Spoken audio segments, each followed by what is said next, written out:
Today I bring you a story of a girl who lost her favorite doll named Betsy. However, later she realized the lost story of her doll has more sinister backstory than she realized.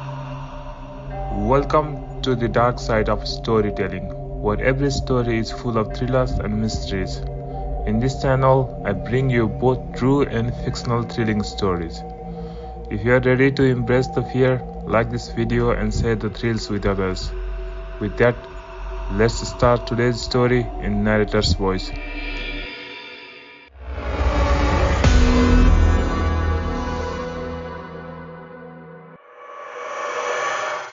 Like most people these days, I had a messed up childhood. Who doesn't, right? My father took off before I was born, and my mother was left to care for me on her own, a skill she was sorely lacking. My mother slipped right back into the drug-addled, party lifestyle she'd enjoyed before I was born and had soon turned our two-bedroom apartment into an opium den. For the first 5 years of my life, I walked around in a confused, terrifying mist. The smoky air would flood down the hallway from our living room and slip under my bedroom door. It always seemed to linger for days.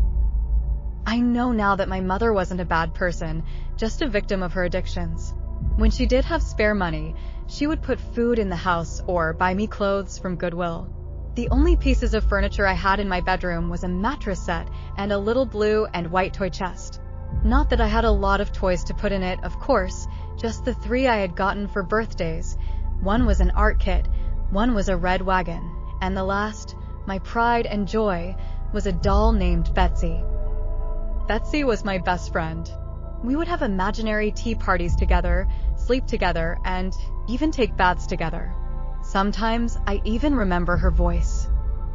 When I thought back on my conversations with the doll in adulthood, I realized that I was likely suffering from delusions, thanks to the always present butts of smoke that laid claim to the dingy hallways and drafty bedrooms of our small apartment. Still, I remember the sound of her voice, a pleasant, tingling lilt that was almost always coupled with a raucous giggle. I also remember the things that she said to me and the things she wanted me to do. She asked me to steal usual food or pens and pencils. She wanted me to bring her forks and knives and hit the bad man who slept on our couch. It was always something, and I would always get in trouble. But she wouldn't. When I told my mother who had put me up to these games, she would scoff and shake her head. She never believed me. Adults never do. Around my 6th birthday, I asked my mother for a birthday party. I wanted to invite the mean girls from school and serve them cake and ice cream to make them like me. I remember standing in the kitchen that day with such hopes, having just asked the most important question of my entire life. The glass bottle of Coca-Cola I held was shaking in my nervous hands. I waited with bated breath as my mother continued putting groceries away, almost as if she hadn't heard me. But I knew she had. Finally, just as I had failed a second time to muster the courage to repeat my question, she turned around and gave me a flippant shake of her head. A birthday party? Laura, that's ridiculous. I can't afford to feed 15 children that aren't even mine. Hell, I can barely afford to feed you. You eat like an elephant, especially for a girl your size. Or, I'm sorry, Betsy does. There's barely anything left for me to eat around here, much less a classroom of other people's brats. My face fell as she shook her head, mumbled something else under her breath, and stumbled off into the living room. I heard the music go up then as more people walked in the door. Some left, some stayed. I never knew them either way. It simply wasn't fair. My mother threw parties all the time. What about me? I was a kid. All my friends had birthday parties, and now the mean girls at school would know I was too poor to have one, and they would tease me even more. I felt tears start to well in the corners of my eyes, and I choked back a sob while I ran to my room and slammed the door behind me. Betsy was lying on the bed and smiling. She was always smiling. Usually it made me feel better, but today it just made me angry. She just kept staring at me, smiling. She was going to tell me to do something bad, again. This was why Mother wouldn't throw me a birthday party. It was because of all the trouble I got into because of her. This was her fault. Betsy didn't have to go to school, and Betsy never got in trouble like I did. And in my young mind, I truly believed it was the doll, not my mother, who was to blame for everything. I snapped then. I screamed in indignant rage, and I threw the bottle as hard as I could at the bed. It hit Betsy on her forehead, and she fell on the floor. Good. I picked up the bottle, and I hit her again and again. I thought I heard her laugh, and I hit her harder. Then I laughed. When my rage was spent, I dragged Betsy to my toy chest and threw her in. I slammed it shut and kicked the chest against the wall. I never wanted to see Betsy again. Ever. I never owned another doll after Betsy. About a week later, the police came, and two nice ladies took me to live in a new home in a new state, with food and toys and no drugs. The trunk went into storage, and the wagon disappeared. I never saw my mother again.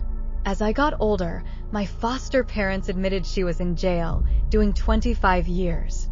That was fine with me. I felt nothing for her anyway. I still had nightmares because of my life with that woman. But then slowly, I began to heal. I focused on doing well in school, and I ignored my mother's letters from prison. She reached out to me several times in my 20s as well, but I always declined her calls. That is, until this morning. I'm 30 now, with my own children and a loving, honest husband. I have a beautiful house, 2 dogs, and a career as a social worker trying to make a difference for kids who had it bad like me. I'm happy, I'm steady, and I'm content. So when I got a voicemail from my mother informing me she had been paroled and that she wished to speak, decided to let her say her piece. Since the kids were home from school, I went out into our shed in the backyard to return my mother's call. The shed was the children's domain, and they used it to play in the summer. I sat on my old toy chest, which was currently being used as tea party table, and dialed the number she had left me. 3 rings. Hello? Laura. Hello, Mother. How are you? Oh, Laura, thank you for speaking to me. I know you have your own life now and a family. I would love to meet them someday. I just wanted to tell you how sorry I am. For everything. Mother, you are not meeting my kids, ever. And since you called me, I am going to what I have needed to say for years. The opium, the heroin, they destroyed you. And the worst of it is that you almost took me down with you. I was 5. That was no home for a child. Honestly, I'm surprised it took you so long to get caught. Laura, I know how it seems, but I honestly know nothing. Look, it hardly matters, and I do understand why you would feel that way. Why you would hate me and not want me to meet your little ones. I learned a lot about forgiveness while I was away, and just, oh Laura, I am so sorry about Betsy.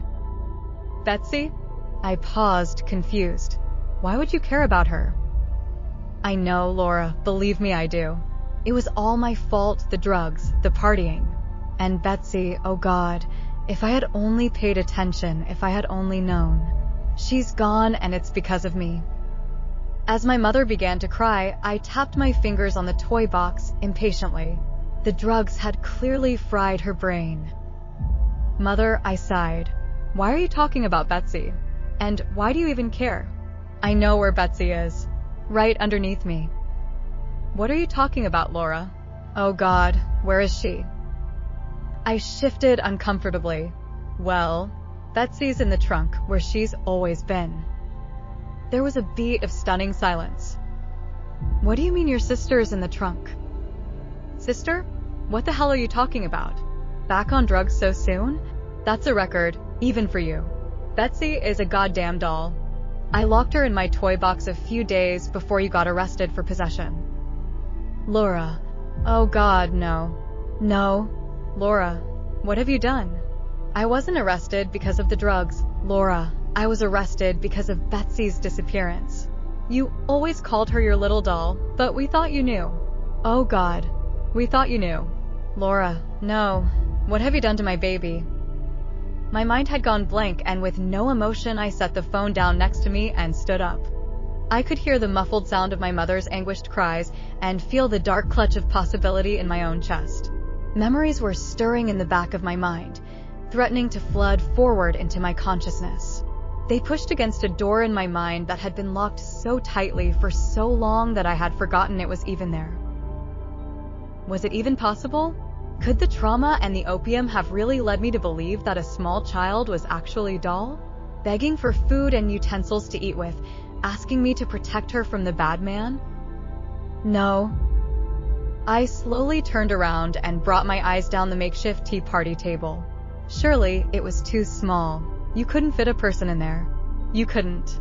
But then, what about a very small, starving, emaciated child? What about her? Would she fit? Would an investigator even bother looking for a person in this chest? I knew I wouldn't. It was just too small. And I was sure we had opened the toy box at some point over the years, hadn't we? Or had something swimming in the dark recesses of my memories always stopped me? I couldn't remember ever seeing it open. I knelt down to the ground and opened the clasps. It would be better to not look. After all that I had overcome, this new life that I had earned for myself, it could all be undone by opening this toy box. I shouldn't open it. I should throw it in a landfill and forget it ever existed. I should not look inside. I opened the chest. I never had a doll. My mother never could afford to buy me one. I never had a wagon either, for that matter. But I did have a toy box, a pretty blue and white toy box. And when I was 5, I beat my little sister to death and put her in it. Uff, that was strange and thrilling. Share your thoughts on the story and your theories in the comment section. I will highlight some of the best theories and comments. Thank you for watching or listening this thrilling story. Please consider liking the video and subscribing the channel if you want more thrilling contents. We will try to upload 4 to 5 videos every week. If I do not see you, good morning, good afternoon, and good night.